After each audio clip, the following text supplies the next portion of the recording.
या नहीं। चिकित्सकों और मुर्दा घरों के लिए कई टेस्ट तैयार किए गए हैं ताकि ये सुनिश्चित हो सके कि किसी भी व्यक्ति को दफनाने से पहले वो वास्तव में मर चुका है, और ये आमतौर पर बहुत बुरे अनुभव होते हैं।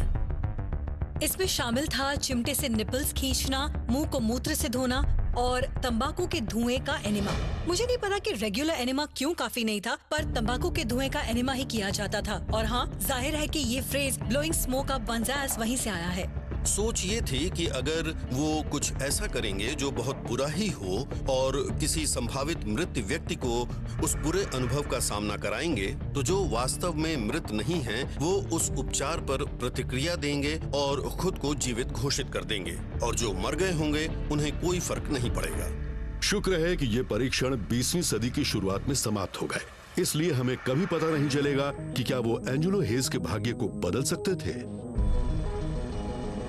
1937 का साल था। फ्रांस में एंजेलो हेज नाम के लड़के को अपनी मोटरसाइकिल चलाना पसंद था, पर हेलमेट पहनना उसे पसंद नहीं था। और एक दिन वो अपनी मोटरसाइकिल बहुत तेज चला रहा था। उसने उसका कंट्रोल खो दिया और वो सिर के बल एक ईंट की दीवार से जा टकराया। हेज को सिर में इतनी चोट आई, इतनी भयानक कि उसके परिवार को उसका शरीर नहीं देखने दिया गया कि कहीं उन्हें सदमा न लग जाए। उसे चेहरे पर भयानक चोटें आई थीं, और ये चोटें इतनी बुरी थीं कि उसका चेहरा पहचान में ही नहीं आ रहा था। उसमें जीवन के कोई संकेत नहीं थे। उसे मौके पर ही मृत घोषित कर दिया गया और सीधे मुर्दाघर भेज दिया गया। तो दुर्घटना के 3 दिन बाद उसके परिवार ने उसे बहुत ही छोटे से गांव सैन कंतान दो शैले में दफना दिया, और वो अभी वही होता अगर एक जीवन बीमा कंपनी को थोड़ा शक न हो गया होता। एंजेलो की दुर्घटना से 2 हफ्ते पहले उसके परिवार ने जीवन बीमा पॉलिसी ली थी, जिसकी आज के डॉलर्स में कीमत 2 लाख के बराबर है, जो 1937 में 19 साल के लड़के के हिसाब से बहुत बड़ी थी।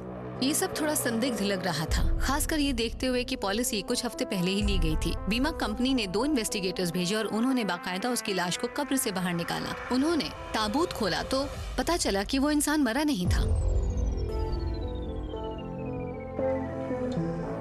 वो होश में नहीं था, लेकिन उसकी धड़कन चल रही थी। हालांकि वो बहुत धीमी थी और उसकी सांसें भी बहुत धीमे धीमे चल रही थीं। मोटरसाइकिल दुर्घटना से बचना अपने आप में एक चमत्कार था, पर जीवित दफन होना और उसके 3 दिन बाद भी ऐसी भयानक चोटों से न मरना, ये कैसे संभव हुआ? वो कोमा में था, और कोमा में इंसान का मेटाबॉलिक रेट कम होने से जिंदा रहने के लिए बहुत कम हवा चाहिए। तो वो तुरंत उसे अस्पताल ले गए और वो पूरी तरह से ठीक हो गए। तो मृत घोषित होने का एंजेलो के ऊपर बहुत गहरा प्रभाव पड़ा, और उसने एक पूरे नए तरह का ताबूत का आविष्कार किया ताकि किसी और के साथ ऐसा कभी ना हो। इसमें एक फूड लॉकर और ऑक्सीजन सप्लाई और एक रेडियो ट्रांसमीटर था ताकि जीवित दफन व्यक्ति मदद के लिए कॉल कर सके।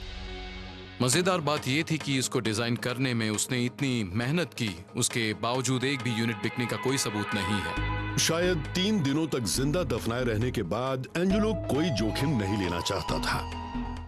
सोचिए कि एक इंसान जम गया है, पथरीली बर्फ की तरह, जिसे फिर से जिंदा किया जाता है। ये सीधे फिल्मों से ली गई कहानी लगती है, पर क्या ये वास्तव में संभव है?